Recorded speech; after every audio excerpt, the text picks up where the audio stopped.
Hello students. In this video lecture I am going to explain the concept of classes and objects and how to write a small C++ program where we can define a class and create objects for that particular class. We can define a new class with the help of the keyword called class. So class is the keyword which allows us to tell the compiler that we want to create a new class. And what is the purpose of creating a new class is that C++ allows us to create a user defined data type. That is, the user can decide what should be the data type and what should be the members of that his own data type. That is the idea of a class, and class is also the way by which we can implement encapsulation. What do you mean by encapsulation? Just recall that encapsulation is about binding the code and the data, which means in a class we can declare a set of variables or data members, and then we can also define a set of methods.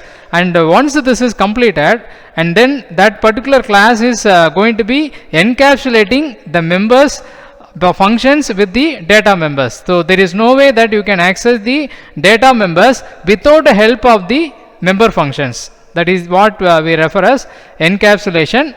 And so once the class is defined successfully, then we can create any number of objects for that particular class. Depending upon our need, we can create any number of objects, but all the objects will be of exactly same structure.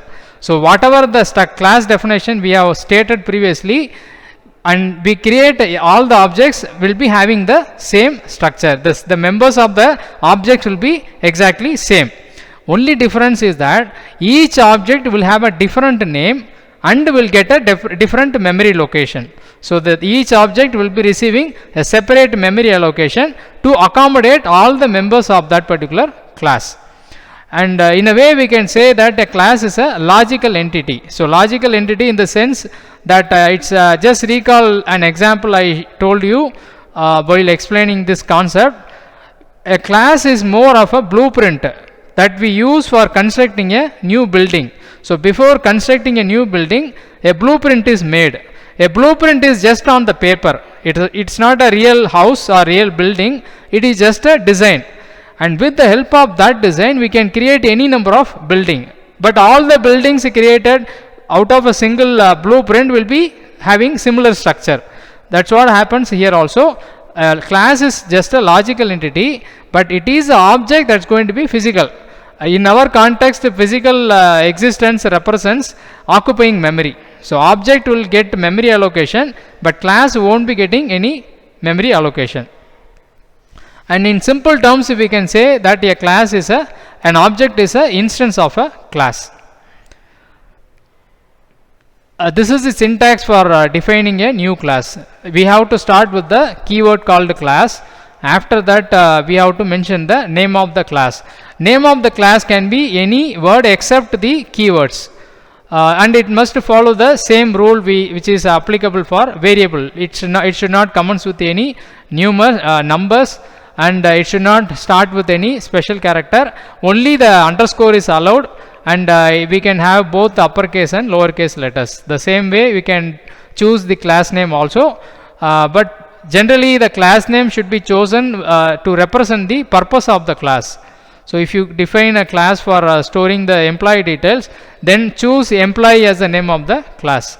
And within the class we are going to have the members.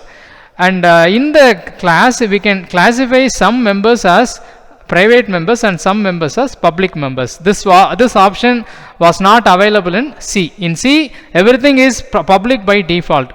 But in class you have the choice to decide which members of my class can be treated as private and which members can be treated as public. So that is specified with the help of the access specifier. So access specifier in a class can be either private or public, and private means that all the members of this particular class can only be accessed by the member functions of the same class. That is, they are not accessible outside the class. It's like a private property in your home. Let's say you have a television in your home, then it's private obviously. So what do you mean by private? Is that all the members of your family can access that particular television, but it's not accessible to somebody who is outside your home. In the same way, here the private access specifier will differentiate the members as accessible from outside and non-accessible from outside. And so once you decided that some of my members has to be private, then what you have to do to make them private? You actually don't need to do anything to make them private. By default, the class members are treated as private by the compiler. So if you just leave them without using any special keyword, they are going to be treated as private only. It is only to convert that into public you have to use a keyword called public. So in the case of public members, you have to use the access specifier as public followed by colon, and all members that are following this public keyword will be treated as public, and they can be accessed from outside the class. And when you complete the class definition, you can also give the list of objects. So this is one way of creating objects. We will see shortly what is the other way of creating objects. So we just can list out all the objects in the class, within the class definition itself, in this using this syntax. Now the role of access specifier, I already have explained to you that we can use either private or public access specifier, but since by default all the members are treated as private, you don't need to use the private in any of your class definition. You will never use the keyword private while defining a class, because if you just declare them without any access specifier, they are going to be private. But on the other hand, you have to be using the public keyword explicitly in your classes. Otherwise, they will also be treated as private by the compiler. So generally the practice is that the data members or the variables of the class are declared as private, and the member functions are declared as public. That is the standard. But it is not a rule that you have to make all the data members are private. You can also declare them public. In fact, the easiest way you can write a program is just by declaring everything as public in your class. But that is not the way you have to write a program. So the object oriented programming does not encourage you to write programs in that way. So you must hide the members of your data members of your class by declaring them as private, and then provide the public interfaces in the name of member functions to access them. We will see a lot of programs to understand the concept of hiding data members and using public interfaces to access them. And one more important thing is that you should not also make everything private in your class. In that case, it becomes non-usable. So it's like you have constructed a home where you don't have any door to access. You don't have any by mistake it has been constructed without any door. In that case, nobody can enter the home. Not even you. Not even the actual owner can enter into that particular home. So you should you should have at least a few member functions as public in any class. So that is the importance of having public members. And you can create objects by declaring. We have already seen one way of defining declaring object, which is just by declaring the object at the end of the class definition. But the second way of declaring an object is using this syntax, that is explicitly you write the class name followed by the object name. And this syntax is generally used while declaring objects inside any function. Let's say I have defined a function class separately where there was no object mentioned, and now I want to create an object inside the main function. In that case, you can follow the second syntax, mention the name of the class followed by the object name semicolon. Is there any difference between the two declarations? There is actually a lot of difference. One is the first declaration makes the object to be global, whereas the second declaration restricts the objects to be private, and as a result the global objects are accessible by any function in your program, but the local objects are only accessible within that particular function where it is declared. and their lifetime also will differ. You know that global variables or objects are going to remain in the memory till the program gets terminated, but local members or local variables or objects will hold the memory only until that particular function is under execution.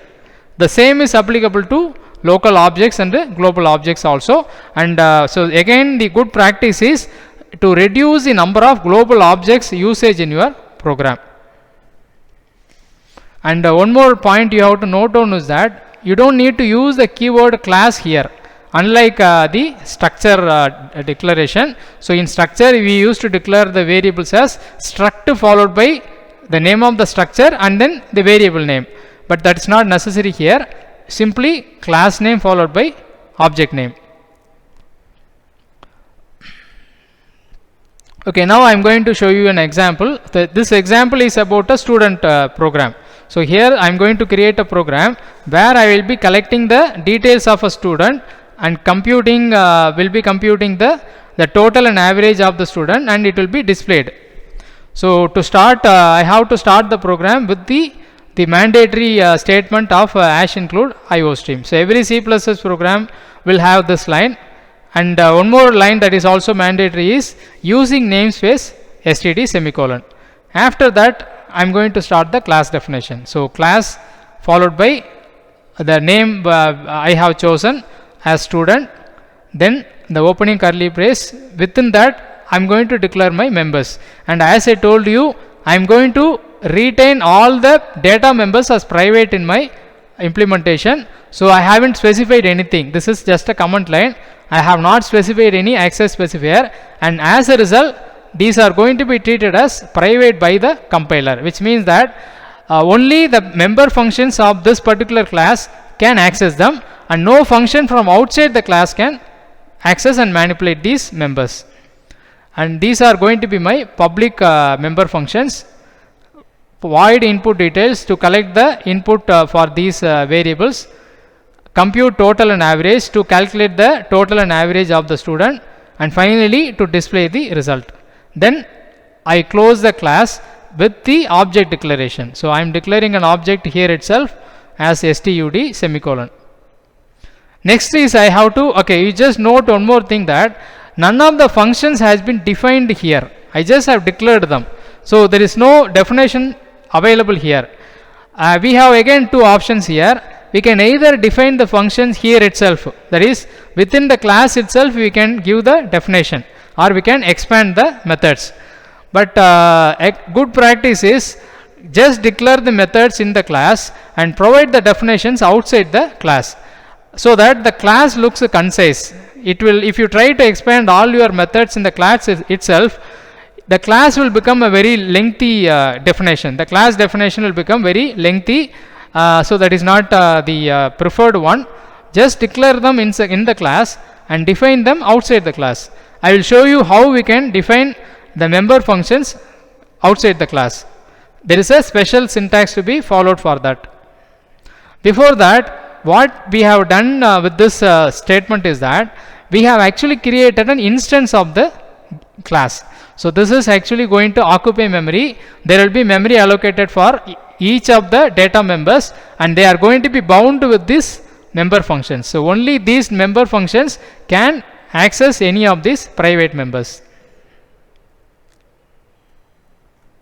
Now I am going to define the methods one by one. There is a syntax to be followed correctly. Return type of the function followed by name of the class to which this member function belongs to. So in my example, it is a class name is student. So student, and this is a special operator called scope resolution operator. So two consecutive colons are treated as a scope resolution operator. So we must use this particular operator, and then the name of the method, and then after that we can give the logic or the implementation of the function. So I am going to ask the user to enter all the details. Then I am going to use the cin statement to get the details. So next is the second method, where I am going to compute the total and average. First total is calculated using the simple formula, and the average is also calculated. Again, I'm following the same syntax. Return type, class name, scope resolution operator, name of the member function. And the last method is also defined in the same way. And finally, we have to now go for the main function. So in the main function, what we have to do is that we just have to invoke the member functions. See, we have to execute all the three member functions with the help of the object which we have already declared. STUD is the object we have already declared, and through that object we can invoke these three methods. That happens inside the main function. But as I already told you, we can also declare an object within the main itself, that is local object. This I am just indicating that this is a possibility. But in this program, I am not doing it. I have already declared the object already. So here I am going to invoke the first method, STUD dot input details. This syntax is very similar to the way we access the structure member. There we used to write name of the structure variable dot member variable. That's what we are doing, but only the difference is that a structure used to contain only variables. No methods can be written inside structure, but a class can contain both the data members and member function. That's why it becomes an object. So I make a call to the first method, and that will be executed. Then I will be executing my second method.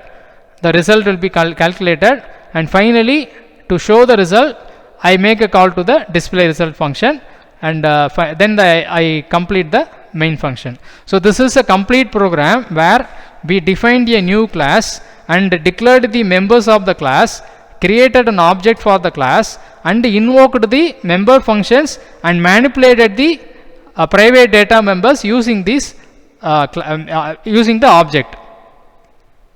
And you can try similar programs using this particular example. And so there are also some normally mistakes are made while doing these kind of programs. Though this is a small program, but still students used to make mistakes.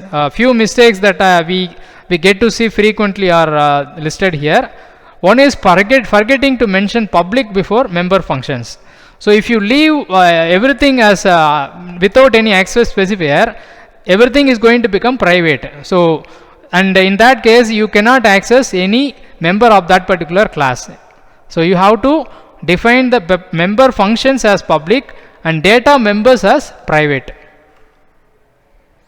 Similarly, forgetting to use the class name while defining the member functions outside the class. I showed you the syntax of defining the member function outside the class. Return type, name of the class, scope resolution operator, and the name of the method, and that has to be strictly followed. And member function names should not differ between the declaration and the definition. So here we have declared the methods inside the class and defining them outside. They must have exactly the same spelling, and even the case, because it's case sensitive, you should not even make any mistake in that. Another mistake is not associating the object name while trying to invoke the member function. So in this case, a student try to simply call the input details functions without associating with the STUD dot. So object name dot member function name has to be used properly, only then it will work. Now I will show you the demo of this program. Let's see how this actually gets executed. Here I just have typed the same program, the same one that I explained to you. So here I have defined the class, and then there are public methods. Here the object is declared. There is the definition of each of the member functions. Finally, in the main function I am going to execute the methods by you invoking them with the help of the object names. If you run the program, you will just get to see this output. It asks me to enter the details, register number, name, 4 marks,